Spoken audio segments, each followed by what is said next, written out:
Good afternoon, everyone. Welcome. My name is Andy Goodwin. I have the privilege of chairing this particular closing session on a conference which has been lightly but always addressing Vygotsky. And here we have a bit of what I'm going to call rock and roll. Here we have two rock stars of Vygotsky, two of the most knowledgeable people in the L1 planet.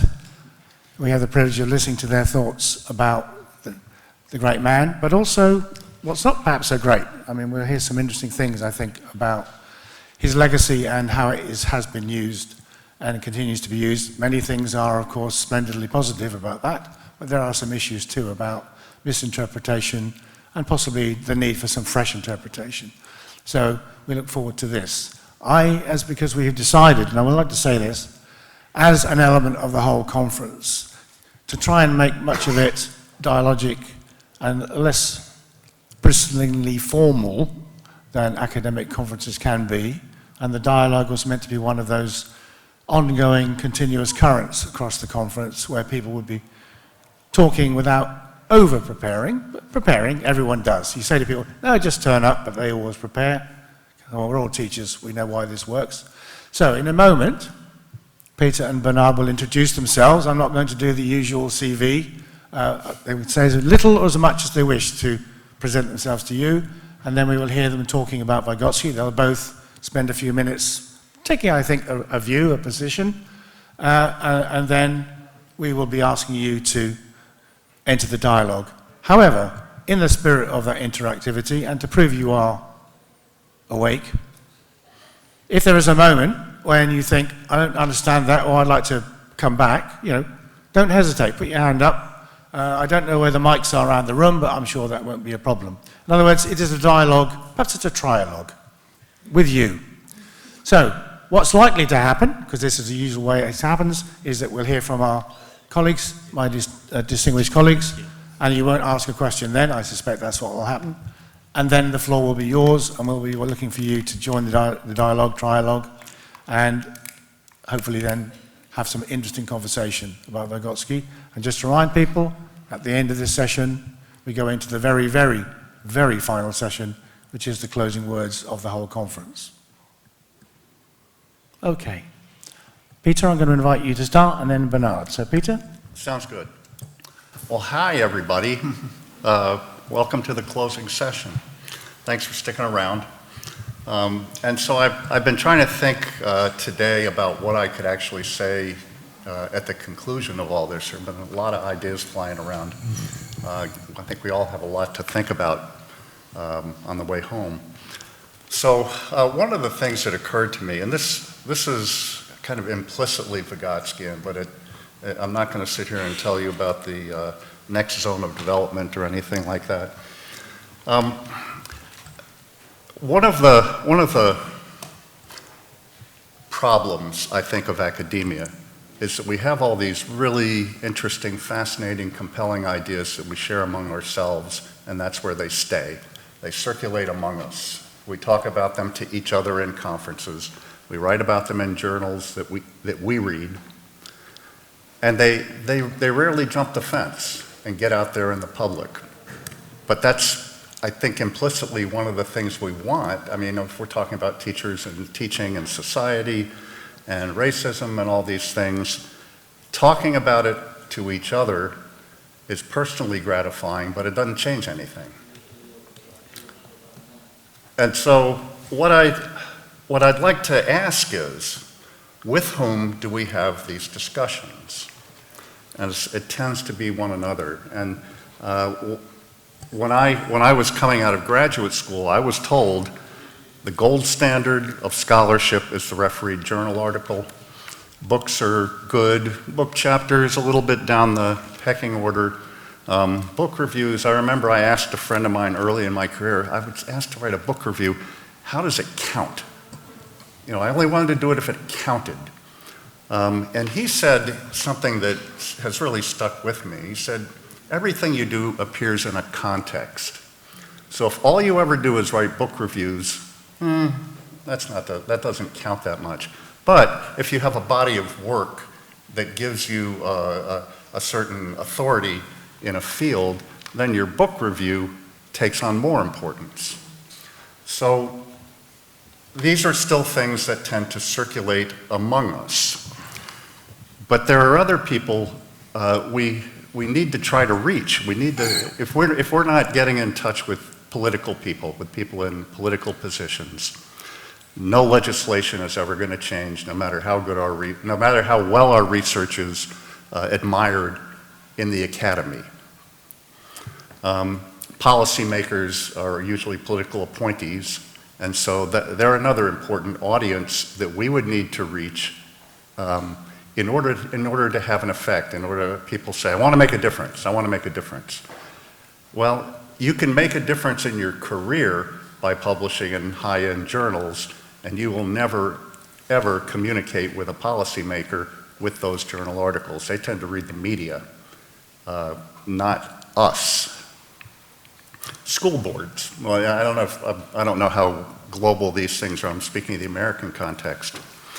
And of course, as you know, we do everything really well. So school boards. How do school boards make decisions? Voters, they matter. The parents of students, the kids, the teachers themselves. So how do we reach them? I'm going to tell a little bit story of one thing that I've tried to do. About 15 years ago, I was appointed to the AERA Communications and Outreach Committee. And the only reason I was appointed to the committee was I was a friend of the president of AERA, and she needed to fill the spot on the committee.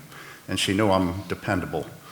And so I showed up on the committee never having done any communication and outreach work myself.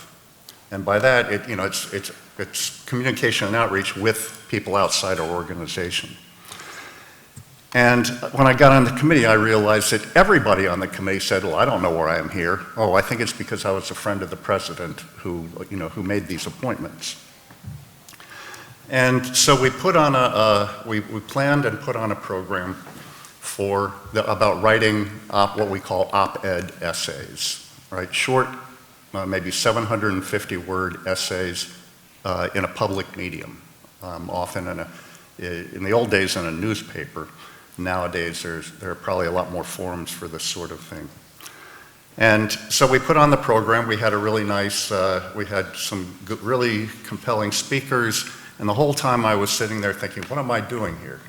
I've never done anything like this, and yet I'm advocating on behalf of this organization that everybody else do it. And that made me feel a little bit hypocritical. And so right around that time, I was talking to one of my sisters, and she was a math teacher, and a really good one. She was the teacher of the year in her school district one year. And she said, oh, I can't believe it, my son wants to be a special ed teacher. I hope he doesn't. And I felt terrible about that. I wasn't mad at her, but I was mad at the fact that this outstanding teacher didn't want her own kid to go into her own profession. And you probably can guess the reasons why. Teaching is a very oppressed profession. And so I happened to live in the region where the local newspaper, the Atlanta Journal-Constitution, had a really good education blog. And so I wrote an essay expressing my frustration over the fact that my own sister's teaching excellence did not lead her to want her own son to become a teacher like her. She didn't want him to be unhappy professionally. And so I sent it in to the editor at the Atlanta Journal-Constitution, and I think the next day it was published, right? Ever had an article taking 2 years to get to press? I have.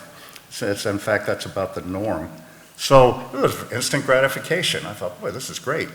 And probably more people read that essay than have read all the books I've written combined, right? The newspapers reach hundreds of thousands of people, and then with the internet, they spread. People forward them, they share them. I would put it on my Facebook page, which is the only thing I use Facebook for. And then people would share it and send it out, and some of them would get, I've ended up writing about 150 of these. And it's an effort to reach out outside of these groups and make points that I think, especially voters and politicians, would benefit from thinking about. I'm not saying I've ever affected a policy, but I think I have gotten more people to think about it than had before the essay appeared. In fact, there are two people who wanted to talk to me after one of these. One was a man in the Georgia legislature. He was interested in some of the things I'd written about. A politician actually took an interest in something I wrote, and I don't know, I doubt if any laws changed, but that's the only politician who's ever contacted me about anything. The president of my university invited me up to his office after I wrote one of these essays because he thought it was interesting and he wanted to talk about it. And this is a really busy guy, right? The University of Georgia at the time had about 35,000 students. It was a big, complicated institution. He invited me up to his office to talk about an issue dear to my heart, and that I think was on charter schools. And so I've been able to take my interests and talk to the public about them. And so many academics that I know say, well, I could never do that.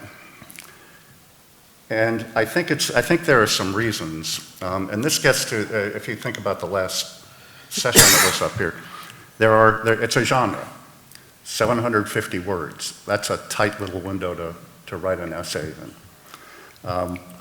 There are issues of voice, because you have to drop the language, you have to drop the jargon, you have to write in short sentences, you have to write in short paragraphs, you have to use short words.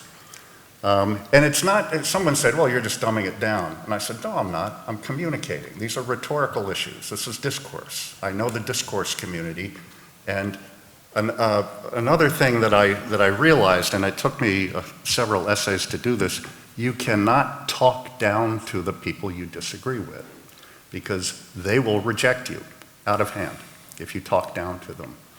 So there are a lot of discourse issues and genre issues that are involved in writing for the public. One of the things that discourages us from doing that is that it doesn't really count, at least in an American university. Yeah, we'll put that at, in your annual review. That's about the same as maybe a conference presentation. That's low value stuff. But boy, I know that that's where most of the people who've read things that I've written are, out in the Atlanta Journal-Constitution audience, and however that has spread horizontally over the internet usually. So one thing I just want to ask you to think about is, with the work you do, it gets well received here, it advances your career, and I've been advantaged by these things myself. I could have completed my career without writing a single essay, but I think it's been a very valuable thing for me to do, and I hope that it's modeled this kind of writing for other people.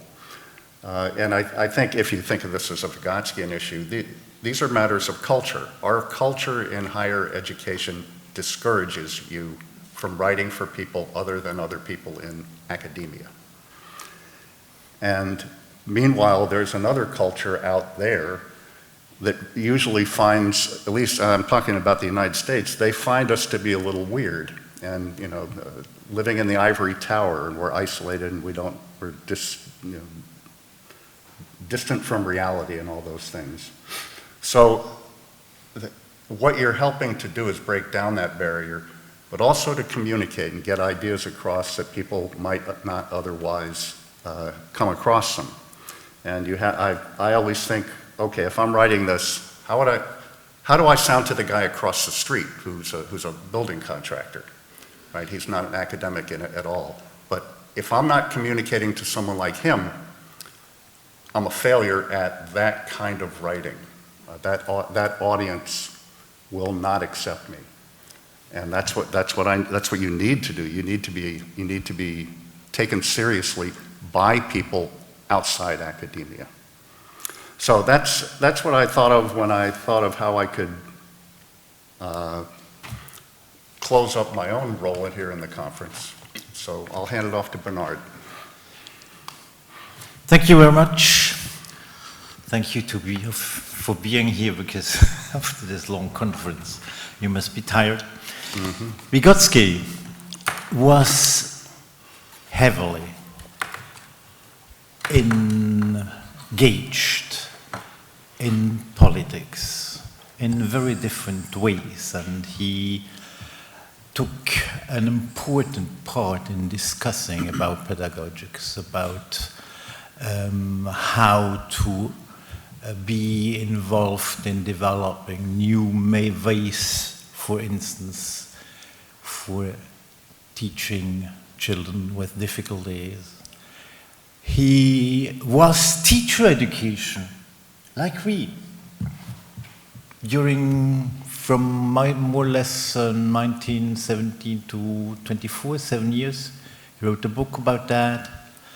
He was heavily engaged also in the reforms and discussed the reforms in 21 and 231, where there was a big debate about how to develop the Soviet system, and he was quite critical about how this should be done. So there is a lot to learn about from Vygotsky also in this respect.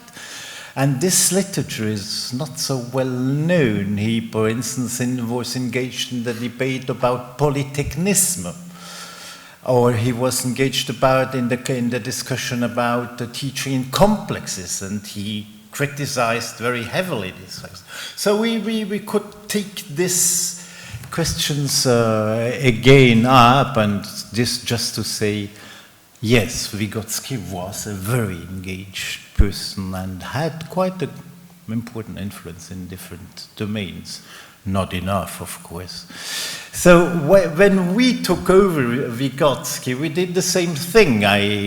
We had a very important work to do with curriculum reforms, with French-speaking Switzerland. We had very, very important contacts and were even mentioned in the curriculum of Brazil. All this based on Vygotsky's theory. And what is Vygotsky's theory? Of course, just in 5 minutes, very difficult to do that. But I think the most important act is he had an instrumental method. When he wrote his text on the instrumental method, he wrote psychological, I call it instruments, because instrumental method goes better with instruments than tools normally. And Vygotsky doesn't make any difference between tools and instruments, because both words exist also in Russian. Psychological tools in the behavior of man. We encounter quite a number of artificial devices for mastering the man or the woman, his or her own processes by analogy with technical devices. These devices can justify and conventionally can be justifiably and conventionally be called psychological instruments. And from this very important central quote, which is from 1930, in Congress, in face of the Nakropos, which was directed by Krupskaya, who was in charge of the education in the Soviet Union, by this phrase, by this changing completely the way of looking at how men transform their own behavior in artificially creating instruments, he changed completely the way of looking at what is development, how is development, and gives education the central place. Education may be defined as the artificial development of the child. Education is the artificial mastery of natural processes of development. And that's exactly what we do as teachers. So what now is interesting is what are our tools as teachers for transforming the behavior of children. And what does it mean to change the behavior of children? That's a very complex question, of course. If one looks, and Vygotsky is very heavily influenced by the Marxist way of defining labor. Labor is acting with tools on objects in order to transform them in a way which is intended. What does that mean for teaching? What are the means? What are the objects of our work, of our labor? So one way we could think about that is that teaching is transforming. We're trying to transform because we have to be very modest. Modes of thinking, modes of speaking, modes of acting, in using semiotic means in a large sense. And if I say thinking, speaking, doing, I refer to Comenius, who exactly defined teaching as being that, transforming teaching, transforming thinking, speaking, and doing. So, in this sense, what is central from a Vygotskian perspective is to think about which are the instruments. But now what is interesting is that these instruments, there are hundreds and thousands of instruments at the disposal of the teachers, which are the product of the teacher profession. But what is in the center, and this is also a Vygotskian perspective, and we should think about that again, perhaps, and this is the 6th chapter of Thinking and Language. What is in the center are concepts. Concepts are the way for transforming ways of thinking, speaking, and doing. Of course, not in a direct way, of course, not immediately, but this chapter is very important because it shows that what is going on in school is a dialectic between, normally it is translated as scientific concepts and everyday concepts. I propose not to translate that by scientific concept, but by systematic concepts. Systematic concepts in two senses. Systematic concepts as concepts which are part of a system in a school subject. And systematic in the way that it is constructed systematically during school years.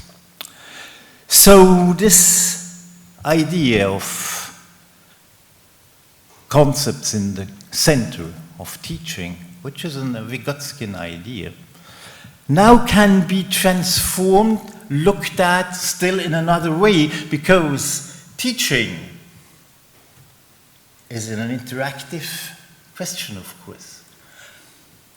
Teaching a concept is having a concept in the interpsychological space. And what has to be happen is that this interpsychological space, this psychological way of looking at concepts has to be interiorized and have to become concepts which are intra-psychological. And this is the general rule of development of Vygotsky. And so we can think about that and reinterpret the question of this interiorization of this passage for inter-psychological to inter-psychological functioning. And this transforms not only, of course, the instruments, the concept as such, but allows to transform the whole system of thinking, speaking, and doing. And just the last idea, of course, you spoke about the zone of next development. I completely agree with you. That's the way we have to translate it. What is another idea which Vygotsky looked at very deeply is that teaching and development are completely different processes. There is no reason to think that both are parallel. In contrary, even, the existence, I quote again, of a perfect correspondence between teaching and development would be a miracle. So that's a very difficult question for us as teachers, because we have a way of teaching which is one step by another. But the development, and you insisted on that 2 days ago, the development has another rhythm. Development is long-term. Is a long-term process. So this dialectic between teaching and development is another way we could think about with Vygotsky's ideas. I would like just to make a short final remark about how you say the journey we are on, the unbounded journey. In his last note, Vygotsky wrote, "This is the last thing I have done in psychology." He was on his bed dying. "And I will die at the summit like Moses, having glimpsed the promised land, but without setting foot in it. Forgive me, dear creature." And the creatures, that's us. So this promised land, we have to explore it. Thank you very much indeed.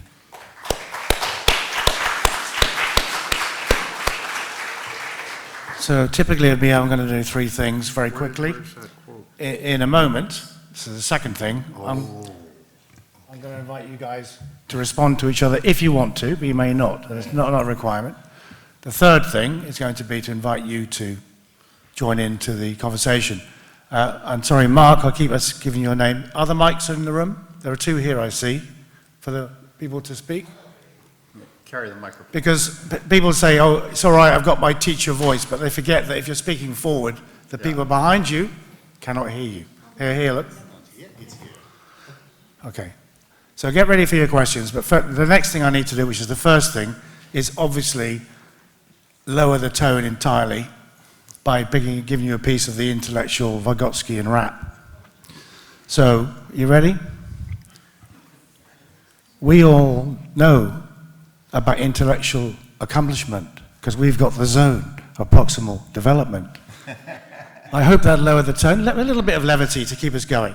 Okay, guys. Now, first of all, Peter, do you want to say anything in response to Bernard's complex and very valuable summary of an extraordinary amount of things about Vygotsky? You may not, but Peter, if you'd like to. Well, one thing I'm always struck by when I what I think that it's more likely with Europeans is the depth of knowledge of the Vygotskyan tradition that and I don't know how many languages you speak, Bernard.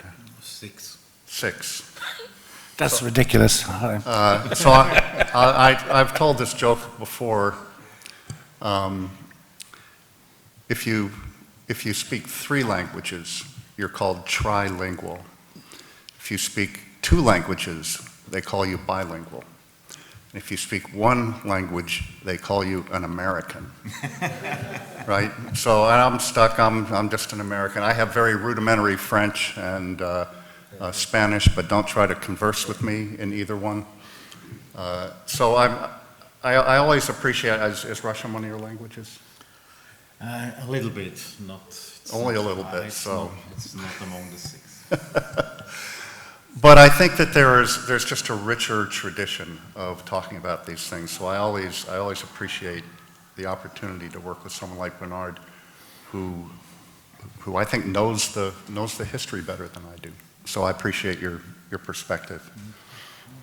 Okay, and Bernard, Peter gave us a different angle on discourse and relevance, and perhaps communicating some of Vygotsky's ideas to people like.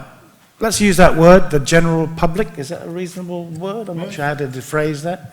What about Vygotsky's role in terms of, society and current thinking and politicians and things, Bernard? Do you think we need to be saying more about what he gave us? So it's very difficult to say that, because to say it generally, because the Vygotsky of 1917 at the Russian Revolution was not the same as the Vygotsky in 1924 when he became a psychologist at the institute and defectologist at the same time. And it's not the same in 1921. 28-31 is very interesting, because it was a big. It's called the second cultural revolution in Soviet Union between 28 and 31, with big debates about how to go on with the school, and he participated in that, so he was actively involved in that. But after 31, there is a man called Joseph Stalin. You heard of him? Who had more and more power, and used it. So it was more difficult to participate really deeply at that. So at what time? He was always engaged. He was always very engaged, but a little bit less at the end, because it was, I would say, dangerous to have an active involvement in society with the positions that were Vygotsky's. Because it was not the official positions, of course, not at all, not at all, but he was always a Marxist, but a curious Marxist. He was, he was a great reader, for instance, of Trotsky. And Trotsky was not so well. We know what happened to him. So it's fascinating to see all that. I like that, a curious Marxist. On that note, who's curious to ask a question? So out there, the mics are available. If you won't put your hand up, who'd like to start us off in the trialogue by either making a comment, of course, that's fine, or asking a question of the panel, or something in between.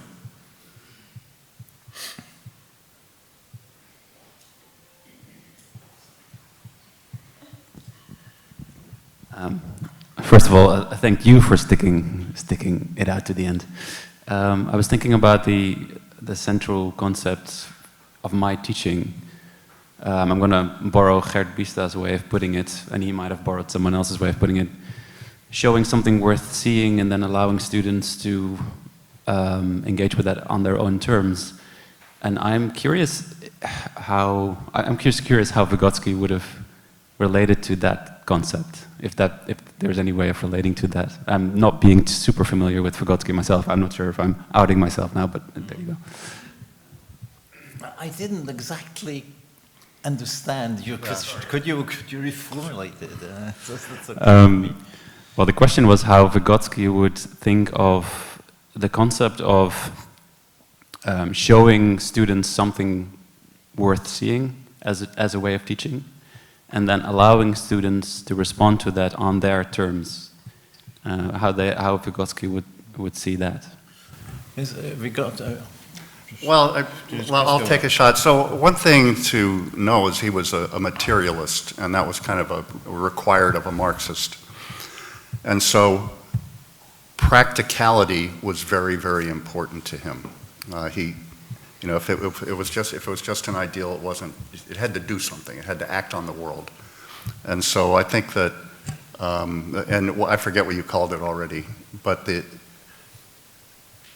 the act of doing something that mattered was very important to him. It was central to schooling, at least as written in Educational Psychology, which is a book he wrote in his 20s. And when I see what he wrote before he was 30 years old, I'm just floored at how sophisticated he was at such a young age. What I could add, I mean, he didn't do experiences in normal schools. So he was much more interested and did a lot of work with children with difficulties, with children hearing impaired or things like that. And here, it was his way of looking at that was very. So he was interested. How can we look ways for compensating the difficulties these children have, and in saying that many difficulties these children have are social difficulties before being physical difficulties. But so to look at the possibilities, and I think he would be most interested in means and instruments like the one you refer to. But he didn't do that, and I think he didn't directly. His collaborators did a little bit, but he didn't do really experiments in classes. He looked at that a little bit, but not. He did, but we don't know exactly what. Because one difficulty we have is also that we have very few texts, very few material, very few archives about how he intervened in the classes. There is, for instance, one text we are looking for since a very long time. There's a text now, How to Teach Literature. There's a Vygotsky text, How to Teach Literature. It's in the family archives, and the family doesn't allow anymore to look at these texts. So it's a real catastrophe. So we can't go anymore to that. And we ask you and so on. That's a question of money, of course, because, you see. How ironic that Vygotsky has become a capitalist commodity. Know him. Okay, another question or comment. At the back, in the middle there? There we are. Yes, thank you. I've got a question to Bernard, because you just elaborated upon the issue of instrument. And I was wondering, what would you suggest, what could be a Vygotskian perspective on mediality in today's language classrooms? Because it has become, as we just saw in one of the sessions I've been attending, it has become so much more complex with not just paper and pencil, but paper, mediality, like you have a screen, you have a phone, you have a tablet, you have AI, and all these instruments need to be mastered, supervised, I don't know. I mean, they all come into the process between the maybe teacher as a competent other and the kid. So do you think you could elaborate on this from a Vygotskian perspective? There's no doubt about that. He, in his text, the text, the instrumental method, but also in other texts, there's another text which is called the instrumental method in pedology and so on. He does a list of 5 or 6 lines of instruments. So we just could continue and add all you have just mentioned. For him, it's very clear that language is the instrument for very, very different reason, because as Benveniste said, the language is the interpreter of all other semiotic systems. But of course, and also because concepts very often are materialized or are incarnated in words. But for him it's very clear that all these kinds of mediator are part of possibilities of transforming humans' behavior. So we could think about that, look at his list and transform the list and add new things. For him, instruments are ways of transforming the human behavior in integrating the instruments into the behavior. This is very important to insist on that, because there are other people like Dewey, for instance, who speaks about instruments, about tools, or things like that. But in Dewey, the instrument remains external to the behavior. It's something like a metaphor. And Vygotsky criticizes that. He says, Dewey, that's not the way, that's not my way about thinking about instruments. My way of thinking about instruments is that the instruments become part of the behavior, and in integrating them, they change the signification and change the behavior at the same time. It's a very dialectical, complex process which is going on. And we could, of course, use this kind of thinking to think about what you just mentioned now. Peter, do you want to respond to that? Please. Peter, does Peter want to come in? Well, I think you covered that pretty well. I mean, I think that Bernard's on target there. I think Irene's coming back. Yes, thank you. I found this very convincing. Would you say that there is some sense of critical edge to this transformative aspect? Because what we now realize with the AI, for example, that might be a transformative move we wouldn't want from an educational point of view. Yeah, of course. Here it becomes even more complex, because the dangers of IA, we know all that is that it can, in a certain sense, become an anti-instrument, an instrument which exactly has as an effect of not developing anymore as a subject. But at the same time, of course, we all use IA, I'm sure. It's a fantastic instrument and allows us to go faster, to go further away. So we have a lot of work to do on that.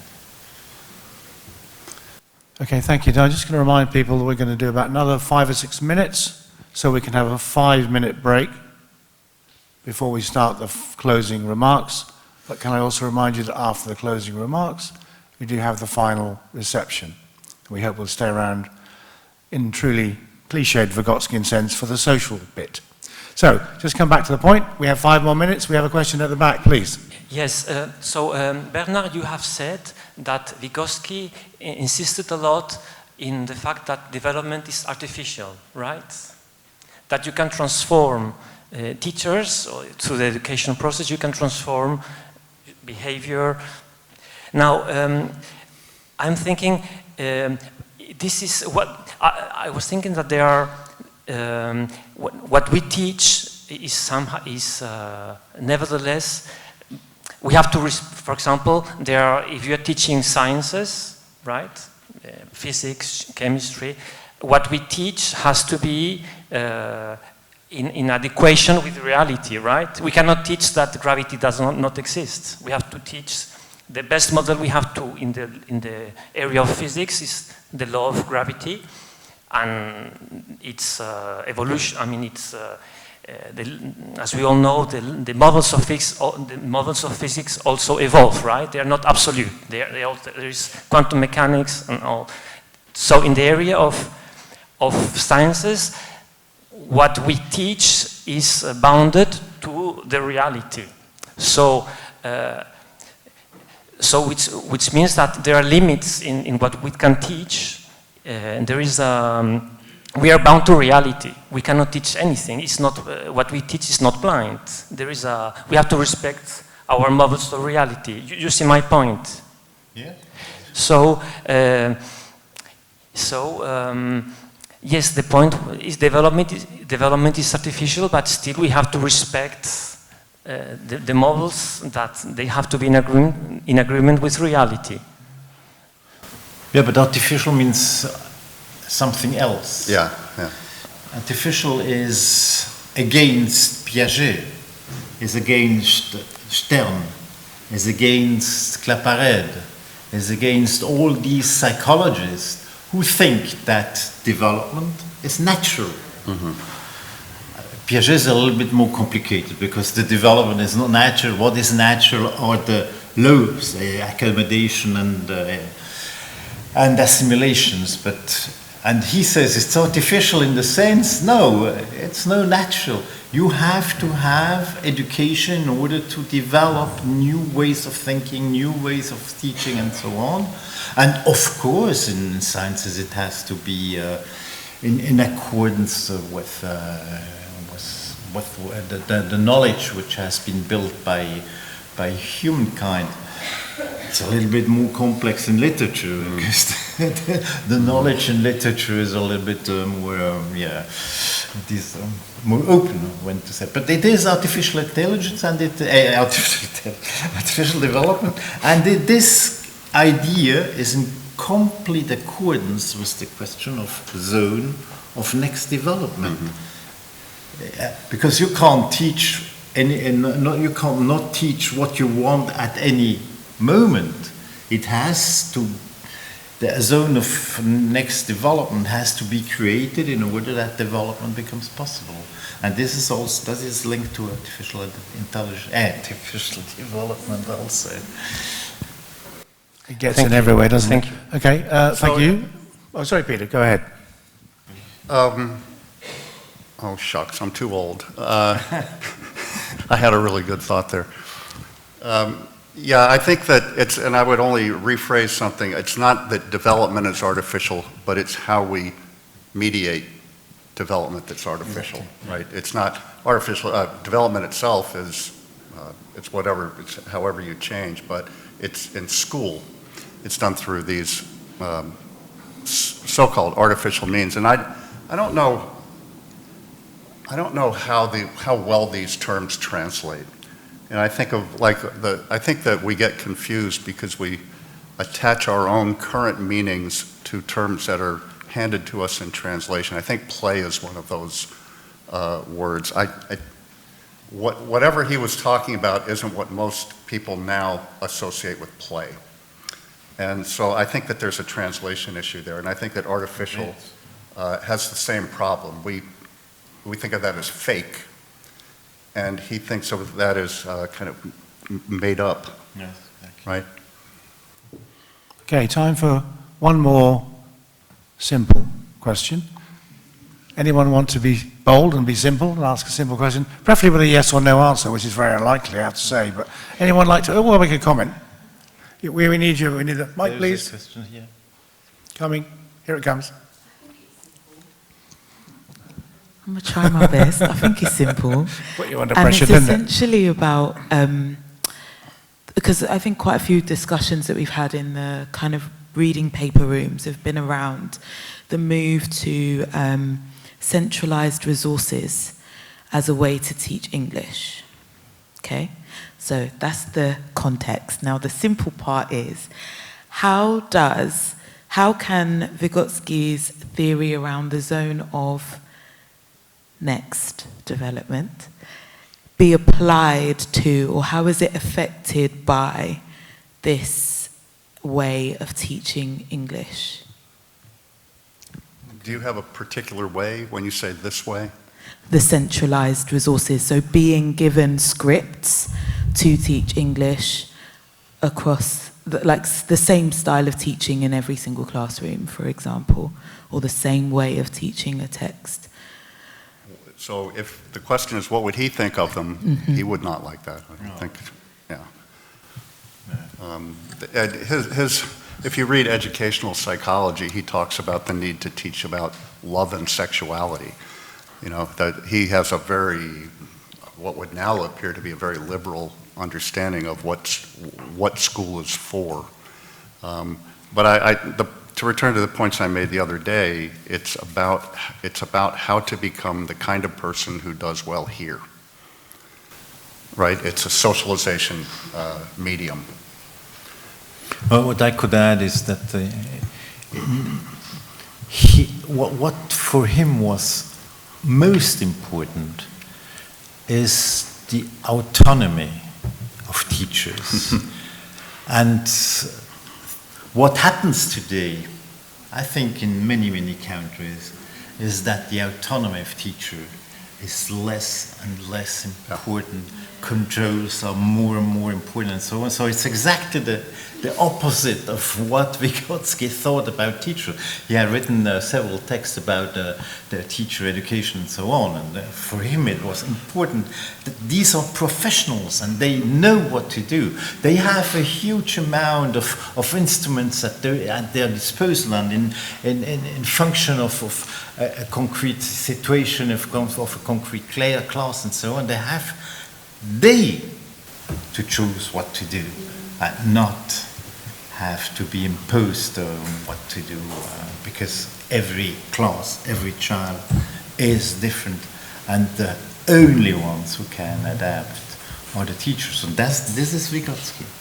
And that reminds us, of course, why in much of the conference we have been talking about these key thinkers and why they're absolutely relevant right now.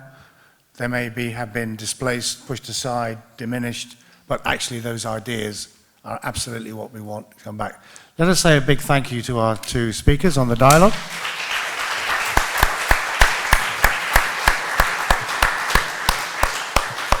And that is the final sort of really academic content. Wait till you hear me in 5 minutes.